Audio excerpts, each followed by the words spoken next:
번째 발표는 성균관대학교 정명섭 선생님의 예기, 의 6편 기편의 특징에 관한 연구가 있겠습니다. 정명섭 선생님께 발표를 청하겠습니다. 네, 안녕하세요. 정병섭입니다. 목소리 잘 들리시나요?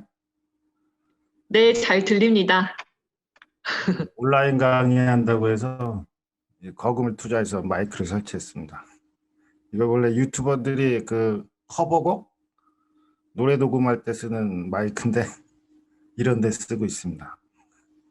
근데 제가 온라인 강의할 때 목소리만 녹화해서 웹캠을 좋은 걸 장비를 안 해서 노트북 웹캠으로 하는데 귀신처럼 나오네요. 꺼멓게 해서. 뭐 얼굴 잠시 블링크 처리하시고 들으셔도 됩니다. 제가 오늘 발표할 주제는 예기의 의 6편 기문의 특징에 관한 연구입니다. 의 6편이라는 용어는 기존 학술계에서 사용됐던 용어는 아니고 제가 그 예기를 번역하다 보니까 예기 후반부에 수록되어 있는 6개 편의 편명에 의자가 들어가서 논의를 좀 쉽게 전개하기 위해서 의 6편이라는 용어를 만든 겁니다. 네. 국문 초록은 건너뛰고요. 서론 부분부터 보겠는데 전 제 글 읽는 걸 가장 싫어해서 제 글 이렇게 다시 보려니까 막 손발이 좀 오그라드네요. 서론 부분부터 보겠습니다. 다 읽지는 않고요. 중간중간 중요한 부분들을 읽고 설명하면서 넘어가도록 하겠습니다. 그 PDF 파일로는 28페이지인 것 같습니다. 서론 첫 번째 줄입니다. 본 논문의 주제는 예기, 의 6편 기문의 특징을 연구해서 복잡한 구성 체계를 가지고 있는 예기의 한 측면을 밝히는 데 목적을 두고 있습니다. 제가 처음 이 논문을 의뢰받았을 때 주제가 어떻게 되냐고 여쭤보니까 확실하게 정해진 건 아니고 현대 경학이라는 주제로 이렇게 한다라고 해서 경학에 맞는 주제가 뭐 있을까라고 해서 제가 기존에 그 번역을 하면서 이런 것들은 논문으로 써야 되겠다라고 스케치해 놓은 주제들이 쭉 있는데 그 중에 하나 뽑아서 작성한 게 바로 이겁니다. 근데 다 작성하고 나서 오늘 김 소장님의 그 인사말을 봤는데 제 논문이 김 소장님께서 지적하셨던 기존의 경학, 즉 사학과 무난하게 머물러 있는 경학이 돼버렸네요. 제가 이렇게 좀 구태의연합니다. 그래서 현대 경학에 맞는 논문인지는 잘 모르겠습니다. 제가 이렇게 주제를 잡은 거는 예기 자체의 체제가 불명확하고 너무 복잡하게 구성되어 있기 때문에 그렇습니다. 일반적으로 얘기라고 하면 을에 대한 해설서로 알려져 있던 그 한서 예문지에 나와 있는 기 131편을 대성과 대덕을 통해서 대대래기와 소대래기로 편찬이 됐는데 그 소대래기가 바로 오늘날의 얘기다라는 게 이제 일반 상식이죠. 그렇게만 놓고 보면 얘기 전체 기록들이 전국시대 때의 기록이 될 텐데 얘기를 실제로 펼쳐보면 그렇게 간단한 문제가 아닌 것 같습니다. 그 진나라 때하고 한나라 때 기록물도 다 들어가 있고 얘기 각 49개 편이 말이 한 개의 편씩 이렇게 묶여져 있지만 주제도 통일되어 있지 않고 각각 별개의 문장들이 하나의 편으로 그냥 편집된 것 뿐이라서 얘기 전체 체제를 정확하게 밝히기 위해서는 얘기라는 하나의 책으로 접근해서도 안 되고 얘기 각 편들을 편 중심으로 접근해서도 안 되고 각각의 문장을 분리시켜서 그 문장을 시대별 또는 성향별로 분류해서 얘기의 체제가 어떻게 구성되어 있고 사상적 전개가 어떻게 되어 있다는 것을 밝혀야 되는데 지금 현재 그 연구 업적 토대로는 사실상 불가능한 작업이라고 생각합니다. 그나마 얘기 안에서 통일성을 갖추고 그 출처를 어느 정도 가늠해 볼 수 있는 편들이 몇 개 있는데, 그 중에 하나가 바로 의6계편입니다. 그래서 이 의6계편이 어떠한 성향을 가지고 있는지, 또 어떠한 과정을 통해서 나왔는지를 추론해서 얘기를 구성하고 있는 49개 편 중에 최소한 6개 편은 이러한 과정을 통해서 도출되었다라는 것을 밝히는데 이 논문의 목적이 있습니다. 지극히도 재미없는 논문입니다. 그래서 서로 다음 넘어가 보면 29, 30페이지인데요. 그래서 제가 전공하는 분야가 얘다 보니까 기존 학계에 발표된 논문들을 항상 이렇게 검토를 합니다. 근데 보면 제가 주석을 길게 달아놨는데, 이게 그 얘기, 국내 학계에 발표된 얘기에 대한 논문 거의 전부입니다. 그래서 이 기문에 대한 연구가 국내에서는 전혀 이루어지지 않았다라는 점하고, 또 중국에서도 그다지 연구가 되지 않았다. 그래서 속된 말로 정말 맨 땅에 헤딩하는 식으로 연구를 할 수밖에 없었습니다. 이 넋두리고요. 두 번째 31페이지로 넘어가겠습니다. 고대의 기라는 게 현재의 얘기 전신이 된다라는 것은 고대 학자들의 인식에서 비롯되었는데, 첫 번째 타자가 바로 후한의 정현입니다. 정현이 그 육내론에서 대덕과 대석을 거론하면서 기를 85편과 49편으로 편집했다 라는 기록을 남겼고, 이 기록이 후대로 이어지면서 당대에는 요 고대의 기 자체를 이렇게 편집해서 대대래기와 소대래기가 편찬되었다 라고 설명했고, 이것이 지금까지 이어지는 일반론입니다. 근데 문제점은 과연 요 기 자체가 얘기의 전신이 되는 건지, 그것을 확인할 길은 전혀 없습니다. 왜냐하면 기 자체가 남아있지 않고 다 사라졌기 때문에, 과연 육례론에서 나와 있는 이 말과 또 공영달이나 육덕명이 설명한 것처럼 과연 고대의 그 기 자체를 편집한 것이 현재의 얘기인가라는 것은 지금까지는 알 수 없는 부분이지만, 그렇다라고 해서 전면 부정할 수 있는 것도 아닙니다.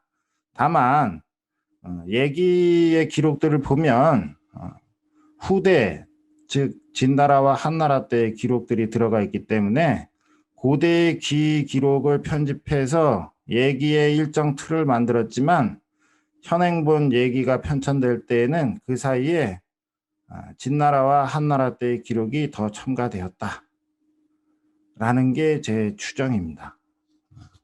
그래서 그것을 뒷받침해주는 기록이 많이 알고 있는 원령편과 왕제편인데, 거기에 더 추가해서 얘기 후반부에 수록되어 있는 의6계편도 한나라 때의 기록일 가능성이 크다. 그 출처는 의례를 강론했던 오경 박사의 경사들이었다 라는 게 제 추론입니다. 이것을 검증하기 위해서 이런저런 설명들을 하고 있는데, 쭉 건너뛰겠습니다. 이거는 뭐 이번에 수록되어 있는 것들은 지지부진한 지지멸렬한 그 얘기들이라서 재미없으실 겁니다. 34페이지로 넘어가겠습니다. 얘기 체제의 특징. 그러니까 이 부분에서 제가 설명하고 싶었던 것은, 얘기가 단순히 고대의 기록을 편집해서 낸 게 아니라 후대의 기록도 들어가 있다.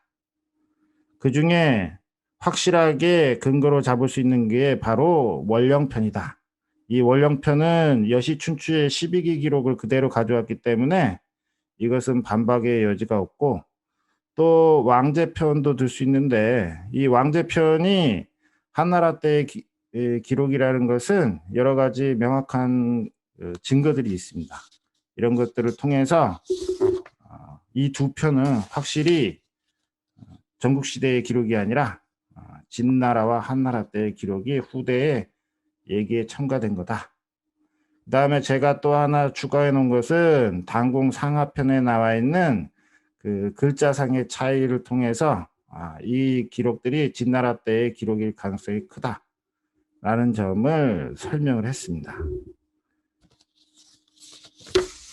재미없으시죠? 제가 생각했을 때 오경 중에서 가장 재미없는 분야가 이 얘기인데, 그 얘기를 어쩌다 보니까 제가 전공을 하게 돼서 가뜩 제가 원래 재밌는 사람이었는데 얘기를 전공하면서부터 정말 고리타분하게 변한 것 같습니다. 사람이 이렇게 전공 따라 가나 봐요. 그러면 또 한 번 넘어가서 4번 챕터 36페이지입니다. 요거는 주로 한서의 기록을 통해서 설명한 부분인데, 얘가 처음 전수된 것은 물론 분석 행위를 통해서 다 사라지진 않았겠지만, 한나라 초기에 그 학문을 부흥시키기 위해서 학자들과 서적을 수집했을 때 처음 얘와 관련돼서는 노나라 고당생이 암송했던 것을 구두로 전수했던 사례 17편이 전부였습니다. 근데 요 전수도를 보면 고당이 그 근문경전이죠. 사례 17편을 전수했고, 그 뒤에 두 가지 계파로 예학이 발달이 됩니다. 첫 번째는 이 서생계열인데, 이 사람들은 용을 통해서 그 예관대부 등에 계속 오른다고 기록돼 있어요. 그래서 이 송이라고도 하고 용이라고도 하는데, 이것들은 실질적으로 의뢰를 직접 몸으로 시연하는 사람들입니다. 그래서 이 사람들이 물론 예제가 다 망가지고 없어진 상태겠죠.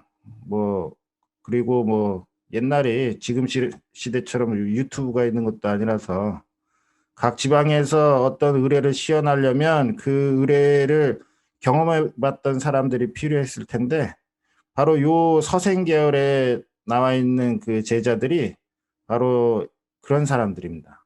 그래서 이 사람들이 각 지역에 퍼져서 각 지역의 예관대부에 오르고, 또 한 계열은 소분 계열입니다. 이 소분 계열은 서생과 다르게 경을 익혔던 학자들입니다. 그래서 이 사람들은 이 철저하게 경을 익히고 경을 설명하는 사람들이었는데, 이 소분 계열에서 유명한 후창과 대덕, 대성이 나오게 됩니다. 그리고 이 후창, 대덕, 대성은 모두 오경 박사가 돼서 경사로서 학생들을 불러 모으고 학관에서 강론을 하기 시작하는데, 특히 여기서 주목해야 될 점은 후창은 예문지 기록에 따르면 예와 관련된 설명을 수만 자를 남겨서 이 사람의 그 서적이 후시 곡택이라고 해서 예문지에도 그 예 파트에 기록이 돼 있습니다. 이걸 통해 봤을 때 이 의례 경사들은 학생들한테 의례를 가르치면서 그 의미를 설명해주는 일종의 참고서 같은 것을 만들었을 가능성이 크고, 그것을 반증해주는 게 바로 이 후창의 후시 곡택기입니다. 그러면 후창만 이렇게 했을까? 다른 경사들도 그렇게 작업을 했을 거라고 생각을 하고, 그 경사들의 의례 해설서가 바로 예기 후반부에 수록되어 있는 의 육계편일 가능성이 높다라는 게 제 추론입니다. 그래서 이렇게 의심을 하게 된 이유는 의 육계편이 의례에 나와 있는 사관예, 사훈예 등등의 6개 편을 설명하는 형식을 취하고 있기 때문에 그렇습니다. 그래서 요 기록들이 바로 의뢰 경사들이 의뢰를 강론하면서 남겼던 글일 가능성이 크다.